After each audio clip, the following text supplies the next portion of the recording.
Hey, it's Spooky Boo. Tonight I bring to you an introduction to the world of the SCP Foundation and a story related to a specific SCP. To find out more about the SCP, visit the website at scp.wiki.com.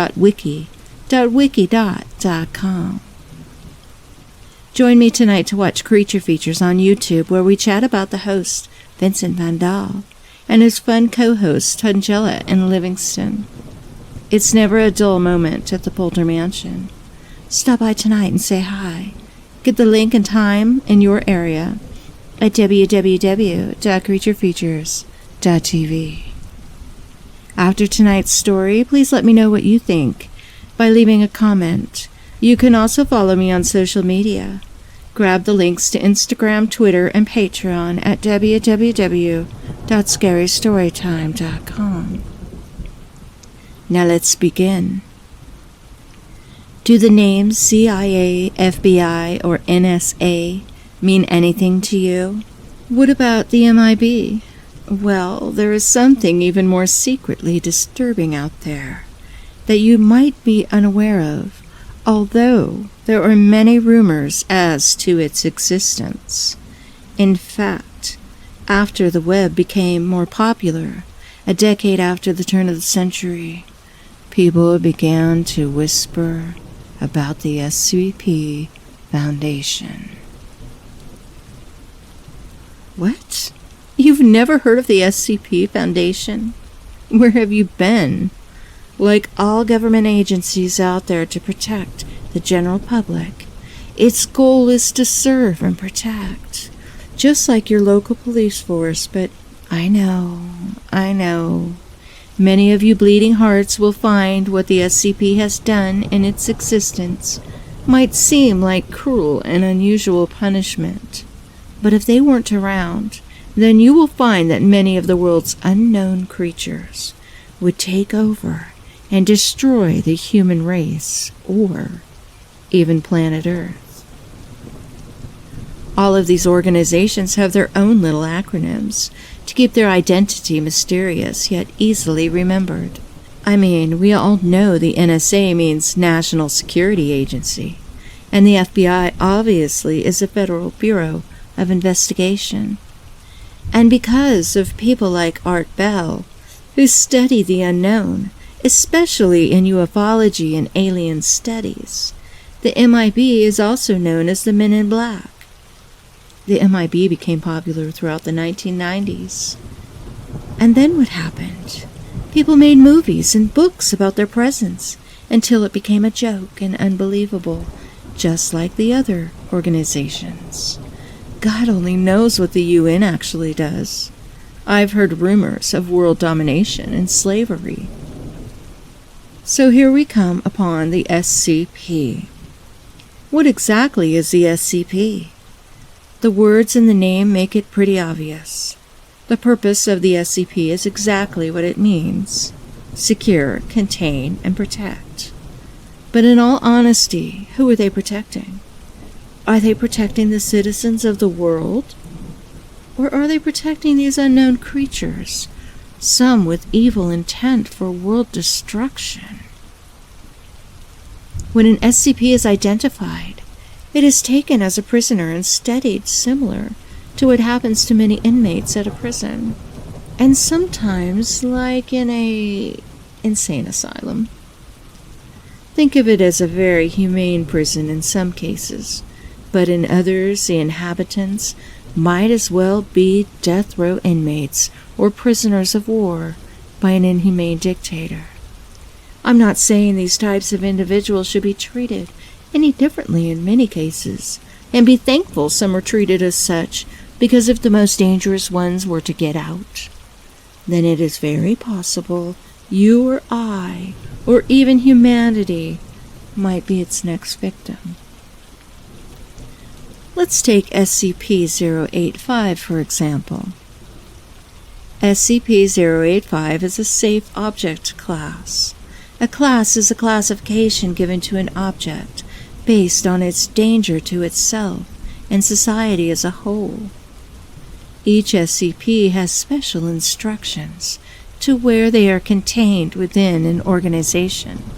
Special containment procedures for SCP-085 say that SCP-085 is to be contained in a single chalk white bond drawing pad in a secure containment facility. Supervised contact with SCP-085 is unrestricted to all personnel with Level 2 access. All personnel coming into contact with SCP-085 are subjects to searches and random psych-analysis upon entering or leaving the containment area.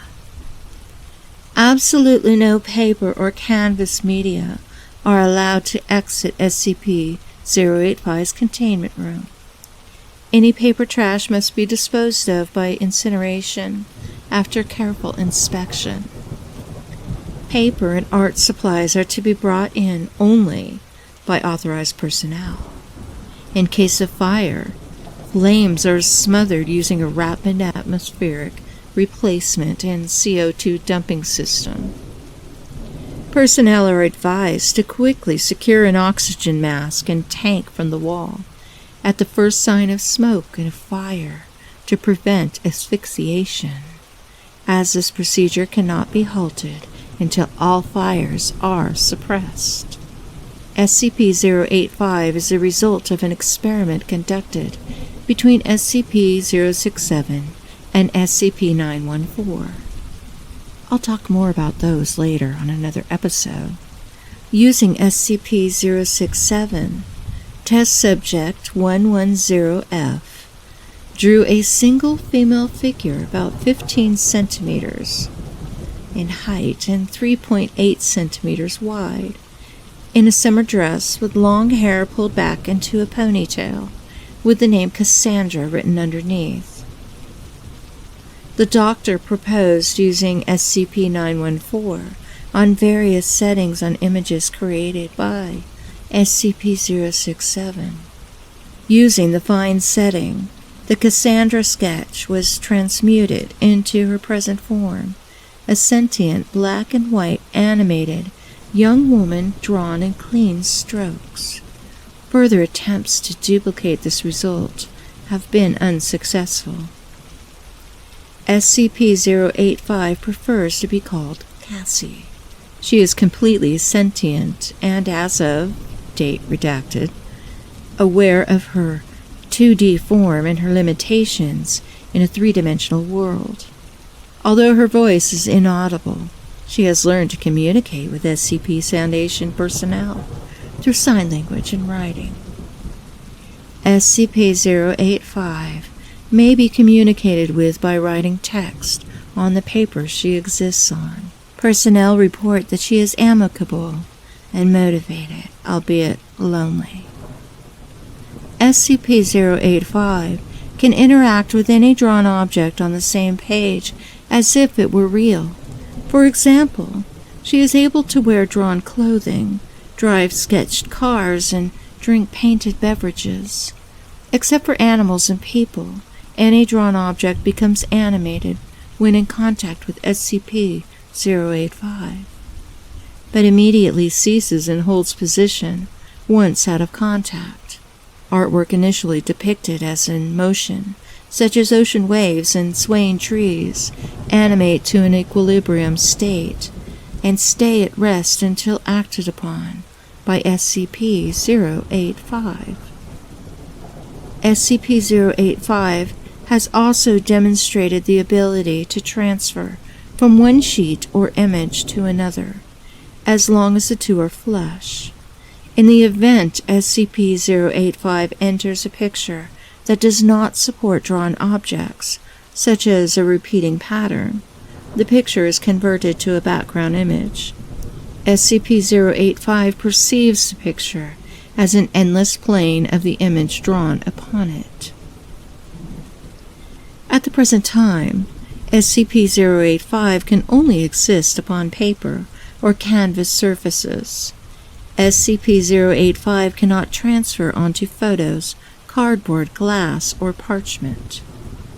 When entering other pieces of art, SCP-085 takes on the artistic style of her new environment, whether it be a comic book, an oil painting, watercolor, or charcoal sketching. Note, in comic form her voice is visible as thought, and voice bubbles around her head in typical comic fashion. And as she moves between panels, the perspective and her relative size are altered appropriately. Story application 085, a romance in 2.5 dimensions. Chapter 1, Sierra Nevadas. Her cadmium yellow number 5 hair cascades over her shoulders as she sits down in the corner of the canvas, looking up into the white expanse of blank gesso. Her slender legs cross at the ankles, her arms are crossed, and there is a desperation to her as she kicks her feet back and forth expectantly. "Come on," I hear her say. "Hurry up." "Patience," I write, using a very light charcoal pencil. "Don't rush an artist." She doesn't respond much to that, except to sigh and lean against the bench, sighing. She scratches an itch, pulling up her ultramarine dress a bit, and I see a slight flash of white panty. I wonder whether I should tell her about that. Probably best not to mention it. My paints are ready, my palette prepared, my brushes are all arranged. I pin up the photograph of the lakeside view next to the canvas, and spend a moment just drinking in the sight of that beautiful mountain view. It was a photograph I'd taken 10 years ago as a teenager, on a camping trip in the Sierra Nevadas. I'd been with Rachel back then, lovely Rachel with the girl next door eyes and the face of an angel. Lovely Rachel, who had crept into my tent while the others were asleep and put her finger to my lips, kissing me softly as she crept into my sleeping bag. Lovely Rachel, who now lived somewhere in Sacramento, a lobbyist for Greenpeace now, and I wonder, as I sketch the outlines of the mountains and trees, whether or not she sometimes looks out at the forests that she fights so hard to protect, and remembers with a smile the night when she crept into the tent of her classmate wearing a t-shirt and panties and made love to him to the sound of chirping crickets and falling water. Memories. My pencil dances across the canvas with reckless abandon, as it always does when my muse strikes. When the left side brain shuts down and lets my right side brain flow freely. When eye and hand and pencil work in perfect harmony. Memories of that time, that man in the black tie had come to me and told me he'd read my paper on folklore and myth, being told that I had the opportunity to save the world. Memories of the first missions I went on, the first times I was asked to handle a containment situation. The hands that now held pencil and eraser once had been red with the blood of a close friend, Maggie Linden. Dr. Maggie Linden torn in half due to a single moment's indiscretion with 682. The red of her blood deeper and darker than any cadmium red that my paints could mix. It is not sadness that I feel, but regret. Regret for the diamond ring that still stays in my safe deposit box. If only I were as cold and as hard-hearted as some of my colleagues. I cannot drink away my problems, nor can I effect the same cold-hearted dismissal of death that Dr. Clef or Kondraki can. My mother had always told me, as the youngest, that I was the most sensitive of her children. Indeed, although my career was found in science, I had always found solace in art, and it was in art that the overseers decided that I should find my solace now. removed from the Keter-level projects. I was told there was another SCP that had need of my unique talents. I don't know what I expected, but I did not expect this. As always, the time passes quickly, and by the time I am finished with the sketch, an hour has passed without my knowing. Cassie is rapt with attention, smiling with delight at the faint outlines of the mountains, the lake, the dock, and the small cabin. "It looks wonderful," she gasps. "Can I?" "Not yet," I write. I put down my pencil now and take up my palette and brushes. With broad strokes of my widest brush, I lay down my base colors: deep, dark blue for the water, brown for the mountains, pale cerulean for the sky. I move quickly, for Cassie is impatient. But I am careful to pace myself, to slow myself down and really see what is there before I place it on the canvas. Under my brush, the mountains slowly come alive, the flat browns giving way to deep, craggy peaks capped with snow, then bursting forth in greenery as the pine trees explode over their craggy sides.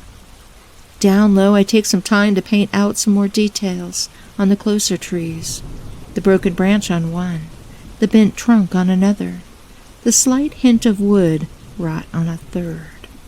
Closer in, closer to Cassie, I take some time to paint in the slightly dry grass in darker greens, dabbing in a little bright yellow to form the budding flowers of mustard.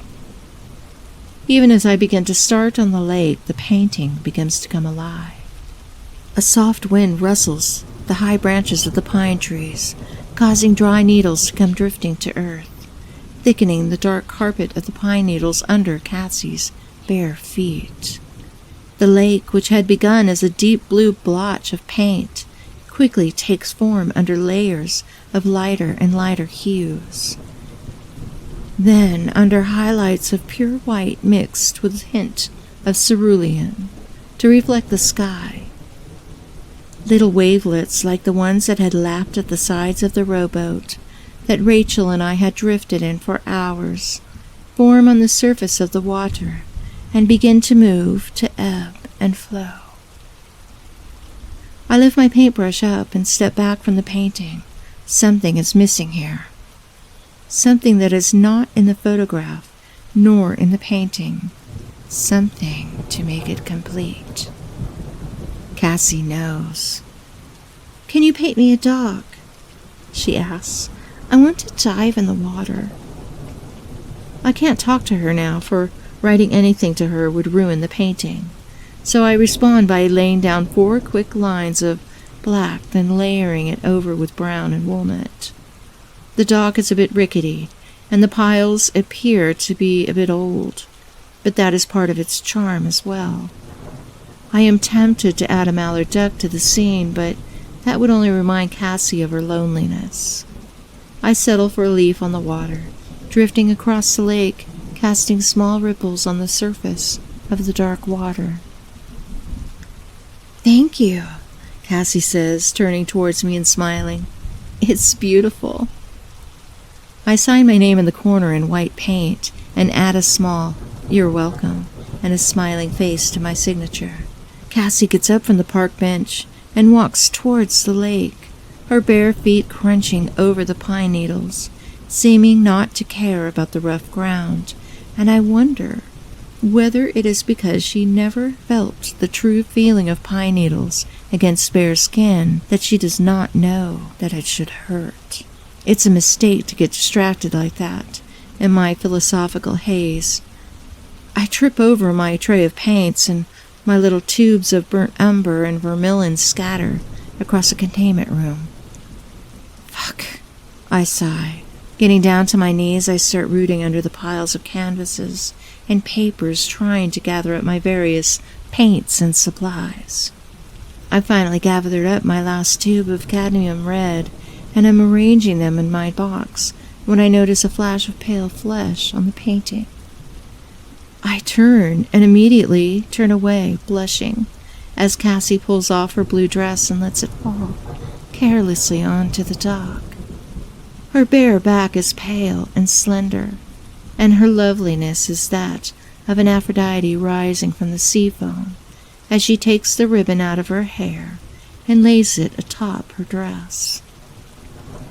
She dives into the water with a bright splash, emerges in a shower of sparkling droplets, and slowly begins to swim across the lake, reveling in the coolness of the water. Some mad impulse in me wishes she'd choose a backstroke. I imagine to fight back my libido and close my artist's case slowly, quietly. Stupid. She can't hear me or see me, but it seems somehow intrusive.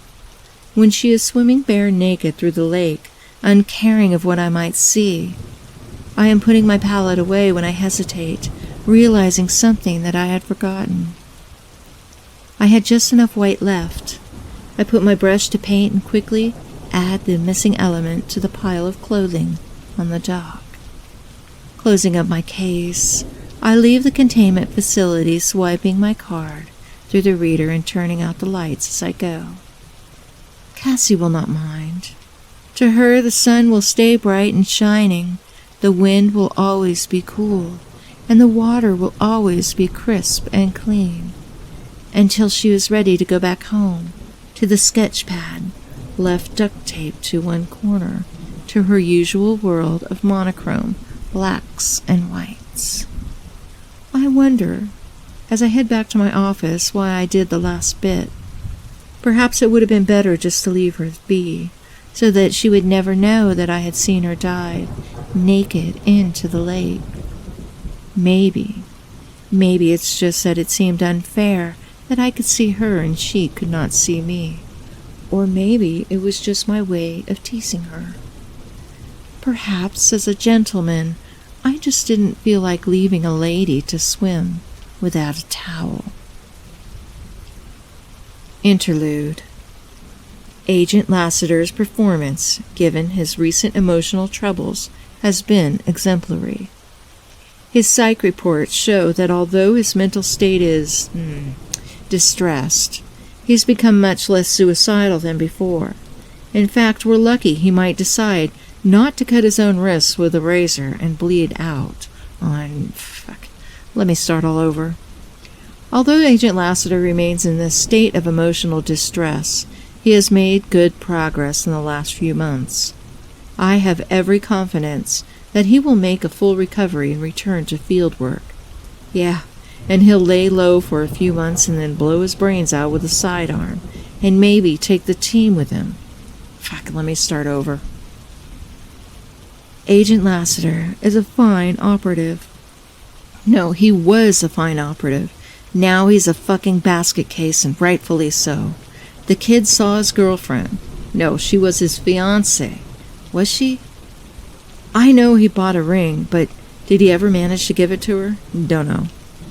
The kid was fretting about it like mad. Anyway, he saw Maggie Linden torn to pieces by SCP-085, and he couldn't do a damn thing about it, because she was on the wrong side of an emergency partition. And if I ever find out who decided to make those things out of reinforced 9-inch plexiglass, so you can see the horrible things that happen to people trapped on the other side, I'll murder them. I can't say that. They'll make him a Delta. Screw it. This telling the truth thing is getting me nowhere. Agent Lassiter is a fine operative who just needs some time to recuperate. I recommend that he be given a low-priority duty, safe-level SCPs until he makes a full recovery. There we go. And if anyone buys this bullshit, I've got a bridge to sell them. Fucking personal reports should never have accepted this stupid promotion. Excerpted from the surveillance logs of Assistant Director Clef's office, 6 months before the Lassiter incident. Hey, it's Spooky Boo. This has been an introduction to the SCP program. I will bring you more stories and information as it becomes available to me.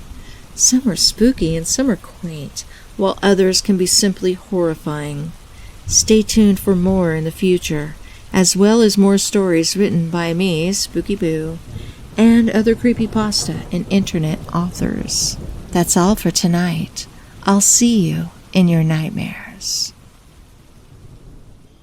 Want more spooky stories to listen to? Click on the playlist to the right to listen to horror stories by me, or to the left to listen to creepypasta and true scary stories. Sit back, relax, and listen to Spooky Boo's Scary Story Time all night long. I'll see you in your nightmares.